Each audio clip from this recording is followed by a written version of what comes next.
All right, I'm at Beam Down with one of the members. Just want to introduce yourself. I'm Brendan Stender. I'm the executive producer for Beam Down. This is Beam Down. It's our capstone game. It's been in production for 2 semesters, and this is just a demo build. It's not the full thing, but just one of the bosses to kind of get an idea of what it is. This is a tutorial. It just kind of tells you how to go through everything. Pretty much you have movement with controller. Then you have the attacks, which are all the main buttons. You have a dash attack, a hit attack, flame and lightning attack. Your game is a roguelike, correct?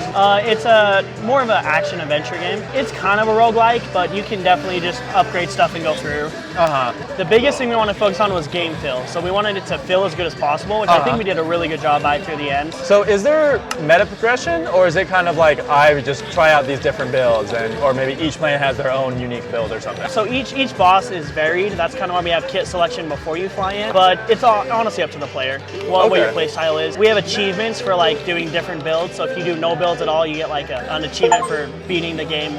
Oh, really? Mode, pretty much. So how is balancing? I feel like that's like a big thing in these types of games. Like, it was pretty big. We had our enemy designer. He went in and he spent countless hours just tweaking every single number he could. Oh, really? Just to get everything feeling good and right. But overall, I don't think we had too much of a problem with it because our engineers were really good. They were able to set everything up in a good way, and I never felt like it was too out of balance at any point. Do you know how this frog monster reproduces?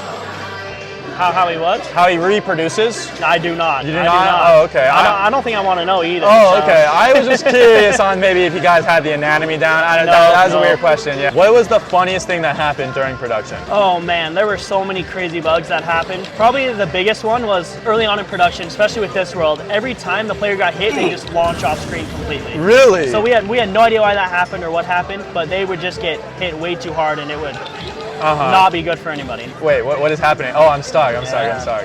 Oh, you died. It's over now. All right. Well, thank you. Yep, not a problem.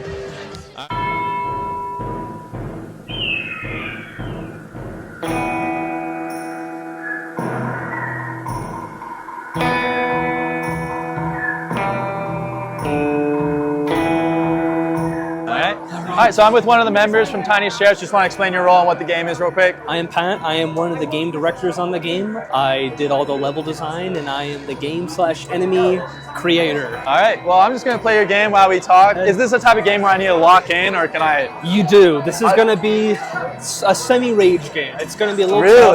It's going to be movement-based. As you can see, the main gimmick is going to be move around with your weapon shooting. It does feel pretty fluid, actually. Yeah. I asked all the teams this, but what's the funniest thing that's happened during development? In development or playtests? Honestly, either work. I think it's not really funny, but more of like a huge like cut in scope, which is kind of like a juxtaposition. Really? Where we originally wanted this game to be, I think it was 5 worlds, all different time periods, and 3 levels each. In the end, we have 1 time period, the Wild West, and 5 levels. Yeah. So that's quite a comparison right there. And then, are you guys going to continue the game after Capstone? Yeah. So right now it's in early access. We had a lot more planned that we wanted to get in the game, but just because of time constraints of the other classes, we've all been kind of just busy. Okay, this is really bad, but why can't I get past that door? I think you missed killing the tumbleweed. Oh, okay, I have to kill all of them. Yeah, to kill all of them. Oh, dude.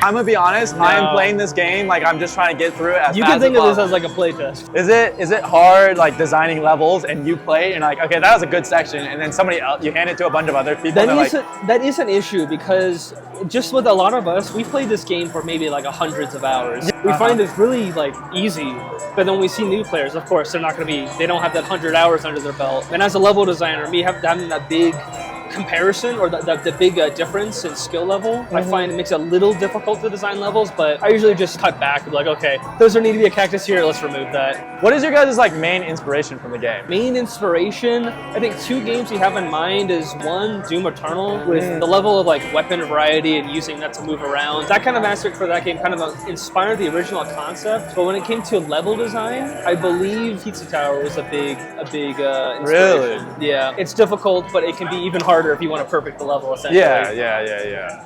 They'll die a few times, and then after maybe 10 tries, like, oh wow, I did it, fine, let's go. Let's go. Oh, you go up to the top there. Oh. I had to go to the top? You had to go to the Bro, wait, what? Can you get up? Okay. Come on. Oh. Wait. Oh. Okay, you know what? I want to see you play this game. All right, you know, I gotta see the master at work.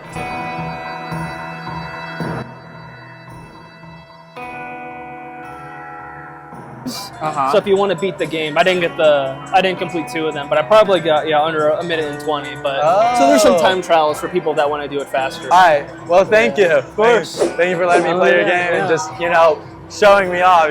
Of course. Well, it's good that I can't beat your game first try. That's what Jamie played. We hope thank you. Hope people like it as well.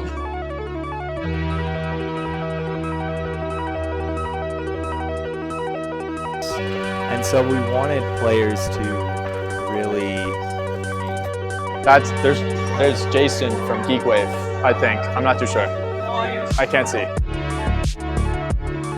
Since you're one of the main people who set up your booth as a visionary holder, can you just go and tell me about how is that process of setting up your game?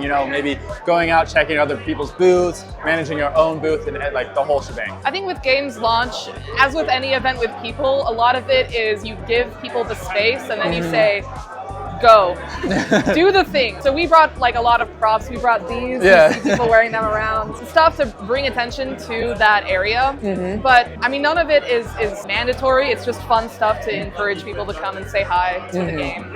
Ever since already setting up, we're 3-4 hours deep. How do you personally feel? Going through all the games and being are you tired? It's just man, this is a lot. You're just looking for the day to end. I mean, it is a lot and it is tiring, and a lot of people are tired, but I think that kind of delirious state is what game dev is all about. Half the people here, some of them, they had the build ready on Saturday and they've been sleeping and dealing with their other finals. Others have stayed up till 5 a.m. and then they showed up today and they're like zombies and they're smiling at you and they're going yeah, dude, I'm so tired. As you're the visionary holder, I feel like you're one of the type of people who should be mainly at the booth. Is that true, or are you going around actually playtesting the other games? It's kind of a mix because on one hand, yes, I feel a need and desire to be with my team at my game, talking to people who are, excited about it. But I think that's a tendency that everyone, regardless of vision holder or not, feels for their game. Everyone's poured their soul into this creation. Is there any game that, besides your game, what is your favorite game that you played? Oh. I know it's a tough question. Yeah, here. Oh man. Okay. I claim to be #1 fan of many games, but obviously this cannot be necessarily true. I think I have a soft spot for Clay Beats. Oh, that one's really good. I have a soft spot for Clay Beats. I also really like Dinos. I think that they put it together really, really well. But yeah, I mean, it's hard to pick one. It really is. Have you been on the stream yet? Yes. We actually just did the Hermes interview at 4:50. How did that go? Pretty good. It was stressful. They said we would be at 5 and then we were actually at 4:50 and they kind of shoveled us all into the room and it's okay, we're going now and you have to be quiet while your trailer plays because everyone can hear you. So we're all just sitting there trying to breathe quietly. Yeah. But it was really fun, honestly. I think it's exciting to imagine people seeing the game at home and all the other games. This is a long stream. Did they hit you with any hard-hitting questions, or are they all you just weren't anxious at all? It's kind of this interview where it's not super intense, or it's just pretty low-key? I mean, given that we have 10 minutes and we've got a whole year-long game, it felt more I didn't have the time to elaborate on the things that I wanted to. And there were some things that I felt were elaborated on too much for the 10-minute time frame. It's just kind of very short. It kind of feels like you don't really get to know you guys personally, I think we threw in a bit of personality in there. Oh, okay. I think we did. Unfortunately, I can't watch it because I'm recording these. That's okay. I feel like personality of people gets infused into everything we do. And so if you're looking, you can get an idea, a glimpse of the tip of the iceberg. And maybe, maybe that just encourages people to go and explore the rest of the iceberg and download all the games. Go download all the games. Well, thank you. Thank you.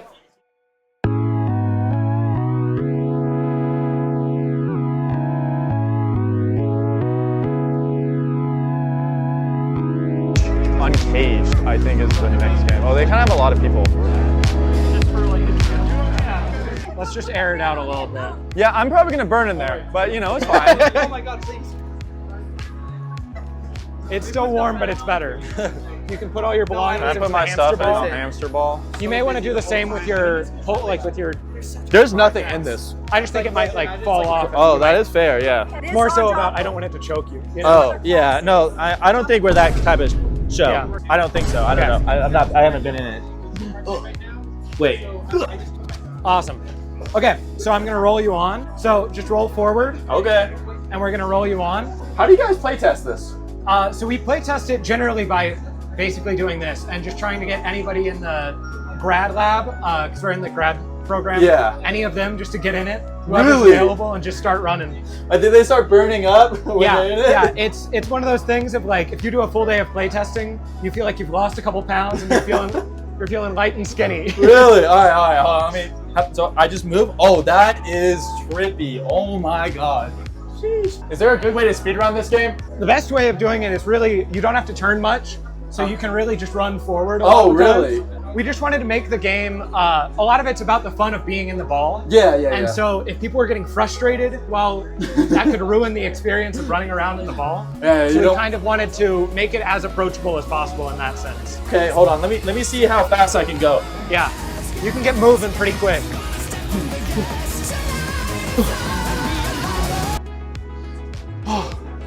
Oh my. Oh, yippee! Nice. Nice. Am I at the next checkpoint? Yeah. And then just get to that Hot Wheel track. Oh. Wow, visually it looks great. Thank you so much. Oh. Awesome. And so I'm just gonna roll you off the back Okay. and then tilt you down. Okay. Feet first, I'm assuming. And then you kind of sit out. Yeah.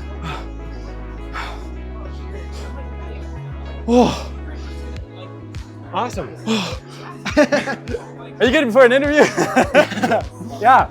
All right. You guys are having this at GDC next year? Hopefully. So we'll be applying in around November. And Uh-huh. hopefully we'll have it at GDC this next year. Can we have your name and what you did for the Yeah, team? I'm Charles Tyndall. I'm the lead producer on this project. Uh-huh. And so I've been basically working on hardware, mainly doing a lot of the building of the actual hardware, but then also working on leading the teams for art implementation and engineering stuff. Was it scary when your project got pitched and you start working on it? You're like, oh, wait, guys, we're going to need a whole hamster ball and a way to move it. So from the very beginning, basically like how we pitch for alt control is we pitch the controller idea more than the game itself a lot of the times. So I had talked about how we wanted to do like a human hamster ball and like basically make that into some form of, originally the inspiration for me was like Super Monkey Ball and those types of games. And so building something maybe like that, and then once we got the team together for prototyping it, we had a very small budget to prove that the tech works, and then kind of get a base idea for the game. And then past that, we would get more funding to be able to build the entire thing, and a bigger team to work on it for the next 2 months. So I've interviewed a lot of the capstone games, right? Yeah. Not a lot of the alt control games. And you're saying you're getting investment.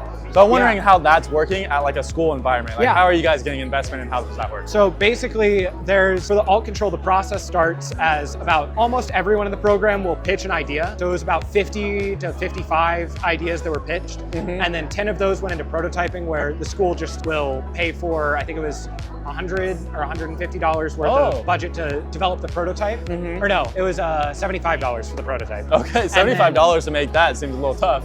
Yes. And so then basically from there, we went from 10 games to 6 that went into full development. Just the 6 that were chosen by classmates and professors. And then once we got through there, we got a bigger budget to work on stuff. And then my final question is in terms of balancing, right? When I'm in that ball, it's a little hard to see. 100%. And to see the game, and sometimes when I'm rolling, I barely even notice the visuals. So how do you guys balance that of like, I'm just gonna keep on rolling down and see what happens versus actually being able to see what happens? 100%. So from the beginning, one of the big things that we were focusing on was how we're gonna make an art style that will work for both onlookers as well as people that are in the ball, where it's gonna be through 2 layers of plastic, or originally 1 layer of plastic, and like how to manage that. That's why we kind of went with a stylized cartoony look, because with that, we're basically focusing on exaggerated shape language and bright colors, so that even if it's at a glance or out of the peripheral, you can kind of catch the big important objects. When it came to balancing, we wanted it to be approachable, because if you're in a human hamster ball spinning around,